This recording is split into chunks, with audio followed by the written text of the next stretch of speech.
సచివాలయంలో ఫాక్స్కాన్ సంస్థ ప్రతినిధులతో సీఎం రేవంత్ రెడ్డి సమావేశం కానున్నట్లుగా తెలుస్తోంది. అయితే ఇప్పటికే సెక్రటేరియట్ కు చేరుకున్నారు సీఎం. ఫాక్స్కాన్ కంపెనీపై సమీక్ష చేయనున్నారు. గత ప్రభుత్వ హయాంలో జరిగిన ఒప్పంద విధి విధానాలపై చర్చించబోతున్నట్లుగా తెలుస్తోంది. ఇక ఇదే అంశానికి సంబంధించిన మరింత సమాచారం మా బ్యూరో చీఫ్ రాజు లైవ్ ద్వారా అందిస్తారు. ఎస్ రాజు, సెక్రటేరియట్ కు సీఎం రేవంత్ రెడ్డి చేరుకున్నట్లుగా తెలుస్తోంది. ఎస్, సచివాలయంలో ఫాక్స్కాన్ సంస్థ ప్రతినిధులతో అయితే సీఎం సమీక్షా సమావేశం నిర్వహించబోతున్నట్లుగా తెలుస్తుంది. ఏంటి దీనికి సంబంధించిన పూర్తి డీటెయిల్స్? అంతర్జాతీయ స్థాయిలో ఎలక్ట్రానిక్ విడి పరికరాల ఉత్పత్తులు తయారీలో పేరెనికైనటువంటి ఫాక్స్కాన్ సంబంధించిన సంస్థ, తైవాన్కు సంబంధించినటువంటి ఈ సంస్థకు సంబంధించినటువంటి ఉత్పత్తి సంస్థని ఇక్కడ తెలంగాణ రాష్ట్రంలో ఏర్పాటు చేయాలని చెప్పేసి గత ప్రభుత్వ హయాంలోనే కొన్ని ప్రతిపాదనలు తీసుకురావడం జరిగింది. ఈ ప్రతిపాదనల నేపథ్యంలో వాటిని ముందుకు తీసుకుపోయేటువంటి క్రమంలో ముఖ్యమంత్రి రేవంత్ రెడ్డి ప్రస్తుతం సచివాలయంలో ఆ సంస్థ ప్రతినిధులతో సమావేశం కావడం జరిగింది. ఈ సమావేశానికి సంబంధించిన దాంట్లో ఐటీ శాఖ మంత్రి శ్రీధర్ బాబు, అదేవిధంగా సిఎస్ శాంతకుమార్తో పాటు IT principal secretary Jayesh Ranjan కూడా ఈ సమావేశంలో పాల్గొన్నారు.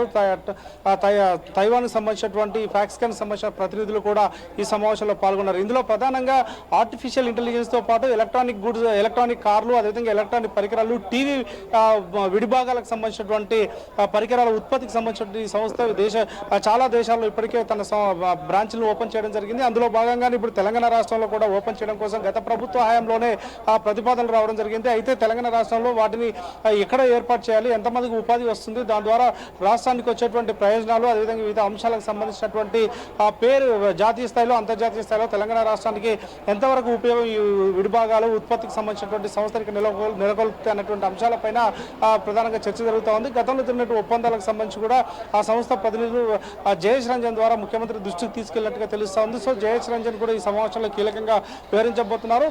మొత్తంగా కూడా ఈ తెలంగాణ రాష్ట్రానికి సంబంధించినటువంటి కొత్త ప్రభుత్వం వచ్చిన తర్వాత తమ ప్రతిపాదనలు, ఆలోచనలు ఏ రకంగా ఉన్నాయి, దేశ విదేశీకి సంబంధించినటువంటి సంస్థలు ఆహ్వానించే క్రమంలో రేవంత్ రెడ్డి ప్రభుత్వం ఎటువంటి నిర్ణయాలు తీసుకోబోతున్న అంశాలపైన కూడా ఒక చర్చ జరగబోతా ఉంది. గతంలో సింగిల్ విండో విధానం ద్వారా అన్ని అనుమతులు ఇచ్చే విధంగా ఒక ప్రతిపాదన ఉండేది. ఇప్పుడు తెలంగాణ ప్రభుత్వం వచ్చిన తర్వాత, కొత్త ప్రభుత్వం వచ్చిన తర్వాత ఎటువంటి నిర్ణయం తీసుకుంటుంది అనేది ఇప్పటికే రేవంత్ రెడ్డి తన అధికారంలోకి వచ్చిన తర్వాత ఇది మూడో సమావేశం జరుగుతూ ఉంది. విదేశాలకు సంబంధించినటువంటి ఉత్పత్తి సంబంధించిన సంస్థలు ఇది మూడో సంస్థ.